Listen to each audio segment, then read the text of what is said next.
আলাইকুম। আইএফআরএস 9-এর আমি একটা ব্যাংকের মডেল ডেভেলপমেন্টের কাজ করছিলাম, যেটি জুলাইয়ের 15 তারিখে সাবমিশন করতে হবে বাংলাদেশ ব্যাংকের কাছে।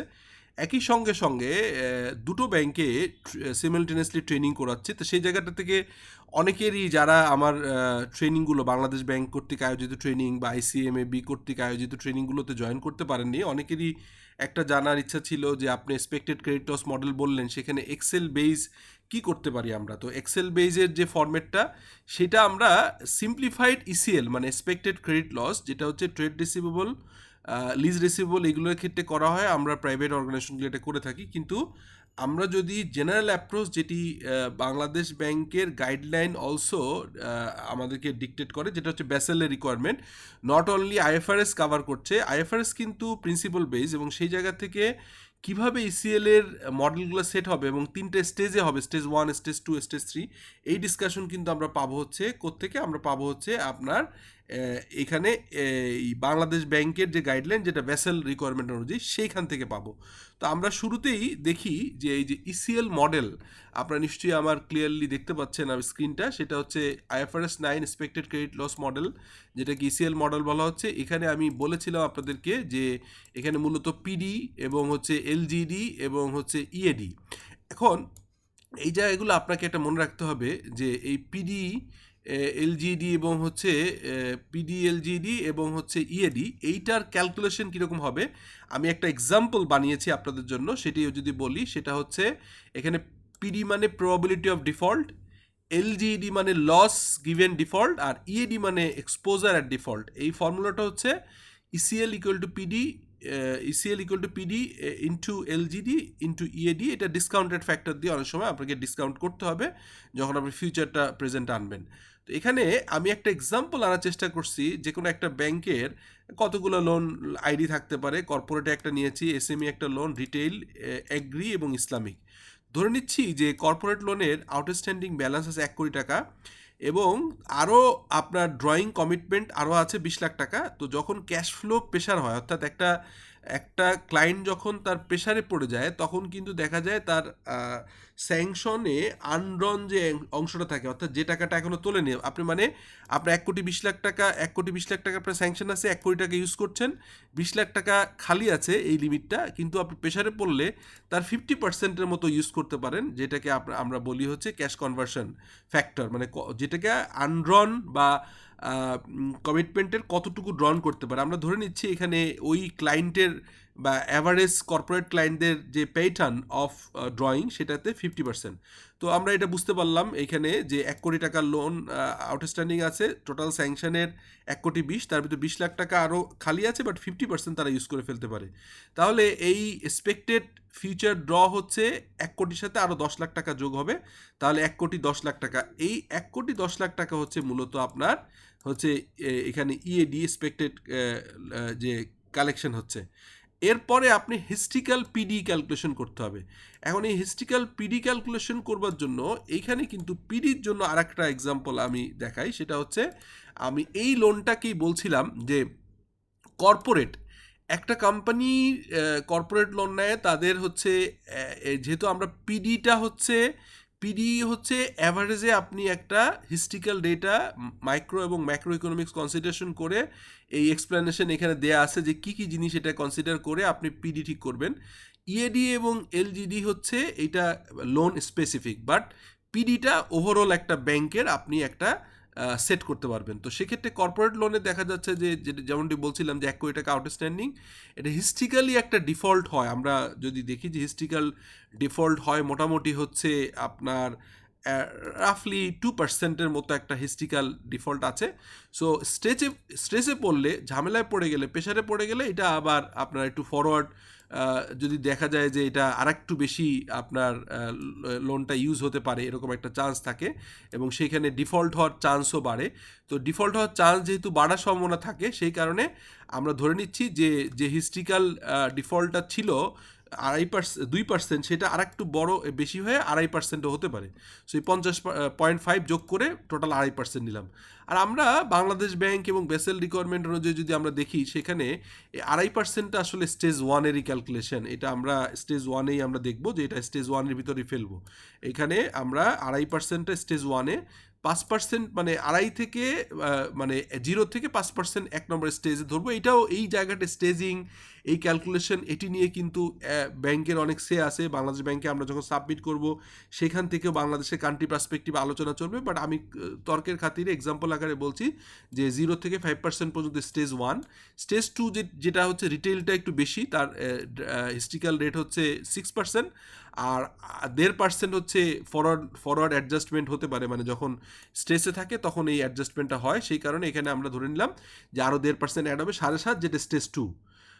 আর আমরা যদি দেখি যে এই 7.5 10 পর্যন্ত স্টেজ টু, এর উপরে গেলে আমরা আসলে আপনার স্টেজ থ্রিতে নিয়ে যাব, যেটা হচ্ছে ফুল আমার লস হওয়ার চান্স থাকবে। তো এখানে পিডি ক্যালকুলেশন করবার জন্য যে ডিটেল এক্সপ্লেনেশনগুলো যদি আমরা একটু ডিসকাশন করি, সেটা হচ্ছে আপনারা দেখুন যে হচ্ছে historical default rate based on the past borrowers default. এই যে বড়োয়াররা কীরকম ডিফল্ট করে, এই হিস্ট্রিক্যাল রেটটা ইম্পর্টেন্ট, এটা আমরা চিন্তা করি। এর সাথে forward looking adjustment for future economic condition such as inflation হলে, আমাদের দেশে দেখেন অয়েল প্রাইস বেড়ে গেল, তখন কি ঘটনা ঘটলো, ইরান এবং ইউএস ইসরায়েল যুদ্ধ লাগলে কি অবস্থা হলো, এই জিনিসগুলো। তারপরে হচ্ছে যে আপনার ডলারের রেটটা আমাদের ফ্ল্যাকচুয়েশন করে 85-90 থেকে শুরু করে বাড়তে বাড়তে 120 টাকা 122 টাকা হয়ে গেল।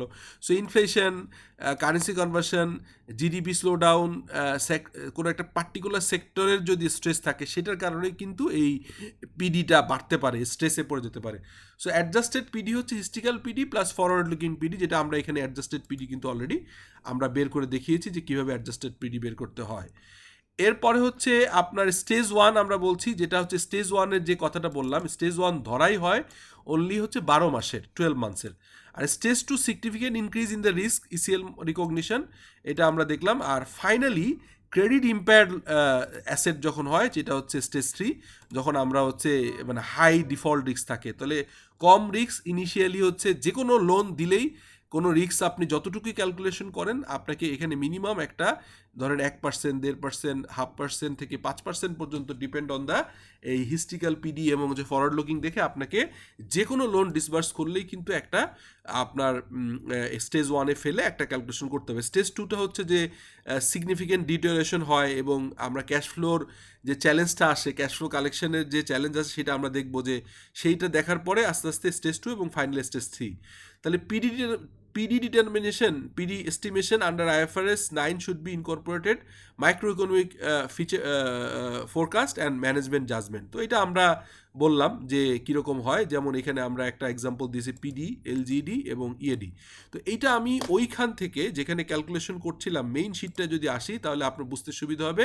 যেটি যেমনভাবে আপনাদেরকে বলছিলাম যে একটা লোন, কর্পোরেট লোন যেটা ছিল, আপনাদেরকে বলা হচ্ছিল যে 1 কোটি টাকা হচ্ছে আউটস্ট্যান্ডিং, তার সঙ্গে আনড্রন কমিটমেন্ট ছিল হচ্ছে আপনার 20 লাখ টাকা। সেখানেও একটা অংশ 50% হচ্ছে ক্যাশ কনভার্সন হয়ে যেতে পারে স্পেক্টেড, সেটাতে করে আরও 10 লাখ টাকা আসলো। তাহলে এইটা পেয়ে গেলাম হচ্ছে আমার এই 10 লাখ টাকা যোগ করে যে অ্যামাউন্টটা আসলো, সেই অ্যামাউন্টটা হচ্ছে ইএডি, মানে 1 কোটি প্লাস 10 লাখ হচ্ছে মিলে এই যে এক্সপোজার ড্রাফটটা আমি পেয়ে গেলাম যে 1 কোটি 10 হচ্ছে এখানে এক্সপোজার ড্রাফট কর্পোরেট লোনের ক্ষেত্রে। দেন আপনার হিস্ট্রিক্যাল পিডি যেভাবে আমি একটু আগে ক্যালকুলেশন করলাম, ওভাবেই ক্যালকুলেশন হবে। তবে নর্মালি যেটা বললাম যে 5-এর নিচে হলে আমরা স্টেজ ওয়ানে রাখবো। তো এখানে আমরা দেখলাম যে একটা হিস্ট্রিক্যাল পিডি ছিল ওই কর্পোরেট লোনের 3%। ফরওয়ার্ড লুকিং এখানে এক্সাম্পলে বলা হচ্ছে, আমরা যে এক্সাম্পল সেট করেছি যে আরও 1% অ্যাড হবে। তো 1% অ্যাড হয়ে অ্যাডজাস্টেড পিডি যেটা, সেই অ্যাডজাস্টেড পিডিটা হয়ে গেল হচ্ছে 4%। সো এই যে 4% অ্যাডজাস্টেড পিডি যে 4% হয়ে গেল, এটার কারণটা হচ্ছে যে আপনার নর্মাল যে 3% হিস্ট্রিক্যাল আছে, সেই হিস্ট্রিক্যালের বাইরেও আপনার হচ্ছে আপনার ফরওয়ার্ড লুকিং অ্যাডজাস্টমেন্ট 1% হওয়ার পর 4% হলো কর্পোরেটে। তা এবং এই যে 1 কোটি 20 লাখ টাকা স্যাংশন ছিল, তার এগেনস্টে কোলেটারাল ভ্যালু ধরা ছিল।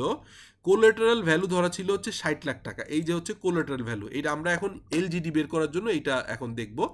এলজিডি বের করবার জন্য আমরা এই কোলাটেরাল ভ্যালুর এই জিনিসটা দেখব হচ্ছে এলজিডি ক্যালকুলেশনের জন্য। তা আমি ধরে নিলাম হচ্ছে যে আমাদের এলজিডি ক্যালকুলেশনের জন্য কোলাটেরাল ভ্যালু ওই লোনটার জন্য দেয়া আছে হচ্ছে আপনার কত, আপনার এখানে দেয়া আছে 60 লাখ টাকা। তাহলে আমরা 60 লাখ টাকা পেলাম হচ্ছে কোলাটেরাল ভ্যালু। এখন এই কোলাটেরাল ভ্যালু আবার সবসময় চাইলেই কিন্তু আপনি ফুল রিকভারি করতে পারেন না, ফোর সেল ভ্যালু থাকে। তো ধরে নেওয়া হচ্ছে কোলাটেরালের আপনার 70% হচ্ছে আপনি রিকভার করতে পারবেন, 30% এটা আপনার করা যাবে না, কারণ লোনটা তো লোনের এগেনস্টে কোলাটেরাল থাকে। এটা আসলে সবসময় এই যে ভ্যালুয়েশন মেথড বা অন্য বাংলাদেশের কনটেক্সটে যারা হচ্ছে সিকিউরিটি ভ্যালুয়েশন করে যেসব কোম্পানি, তাদের কিছু সমস্যা আছে। তো এইসব মিলে আমরা ধরে নিলাম যে 70% হচ্ছে আমি পাবো, যে কোলাটেরাল আছে ওটা বিক্রি করে আমি ফোর সেল ভ্যালু ধরে 70%। তো সেখান থেকে আপনার পাবো হচ্ছে 42 লাখ টাকা, মানে 60 লাখ টাকার 1,20,00,000 টাকা লোনের এগেনস্টে 60 লাখ টাকা ছিল হচ্ছে কোলাটেরাল ভ্যালু, তার 70% অর্থাৎ আপনার 42 লাখ টাকা পাবো। সো 42 লাখ টাকা পেলে আপনার তার আবার রিকভারি কস্ট আছে, অর্থাৎ এটা বিক্রি করবার জন্য আইনি প্রক্রিয়া, ডিল তৈরি করা, প্রয়োজনে আপনার পত্রিকায় সার্কুলার দেওয়া, সব কিছু মিলে 10% খরচ হয়। ধরে নিলাম যে এই 42 লাখ টাকার এগেনস্টে 4,20,000 টাকা খরচ হবে। নেট যে অ্যামাউন্টটা পাবো, অর্থাৎ কোলাটেরালে সেল করার পরে আমরা যে আপনার ইয়েটা পাবো, অংশটা পাবো, সেটা হচ্ছে মাত্র 37,80,000। কারণ হচ্ছে আপনার এই 42 লাখ থেকে 4,20,000 টাকা বাদ দিয়ে হবে। তাহলে এইখানে আমরা পাচ্ছি হচ্ছে 37 লাখ টাকা। এখন তাহলে দেখেন আমরা এখানে তাহলে একটা জিনিস খেয়াল করেন, আমার টোটাল লোন আউটস্ট্যান্ডিং হচ্ছে G10, মানে হচ্ছে 1,10,00,000। এই G10-এ যদি আমরা যাই, G10 একটু দেখে নিই আমরা। এই যে দেখবেন G10, এই যে G10-এ আমরা দেখতে পেলাম যে 1,10,00,000 হচ্ছে টোটাল লোন আউটস্ট্যান্ডিং। এটা আমাদের জন্য ইম্পর্টেন্ট, কারণ এইটা আমরা দেখতে পেলাম যে 1,10,00,000 আউটস্ট্যান্ডিং। তার এগেনস্টে কোলাটেরাল ছিল 60 লাখ, তার থেকে 70% ধরে এবং 10% বাদ দিয়ে আমরা পেলাম 37,80,000। তো এখানে টোটাল টাকা পাবো তাহলে কত? টোটাল পাবো হচ্ছে আপনার 1,10,00,000। 1,10,00,000 হচ্ছে 1,10,00,000 মাইনাস হচ্ছে 37,80,000। তাহলে যে অ্যামাউন্টটা পাবো সেই অ্যামাউন্ট ডিভাইডেড বাই হচ্ছে লোন অ্যামাউন্ট, তাতে করে টোটাল লসের হচ্ছে আপনার 65%। মানে মোট কথা 1,20,00,000 হচ্ছে আমি 1,20,00,000 টাকা আমি হচ্ছে 1,10,00,000 টাকা হচ্ছে আমার লোন আউটস্ট্যান্ডিং হবে। তার এগেনস্টে আমি টাকা পাবো মাত্র হচ্ছে 37,80,000, যেটা হচ্ছে কোলাটেরাল লিকুইডেট করে। তাহলে আমার 65% লস হবে। সেইটা কি বলা হচ্ছে লস গিভেন ডিফল্ট, সেটার পার্সেন্ট হচ্ছে 65.64%। এটা ক্যালকুলেশনের জন্য কি করলো আপনারা দেখলেন যে 1,10,00,000 মাইনাস হচ্ছে 37,500 ডিভাইডেড বাই 1,10,00,000, তাতে করে আসে পার্সেন্টেজ হচ্ছে 65.64%। এখন ইসিএল ক্যালকুলেশনের ফর্মুলা অনুযায়ী কি আমরা জানি, সেটা হচ্ছে PD into LGD into E A D.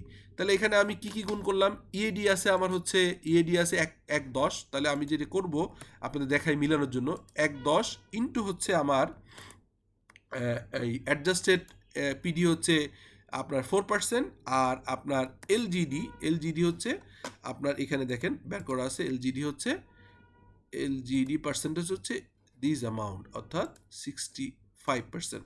তো এটা করলে আপনার 2,88,000 আসে। সো সেম জিনিস আপনি ওখানেও দেখতে পাবেন, এখানে দেখেন 2,88,000 টাকা।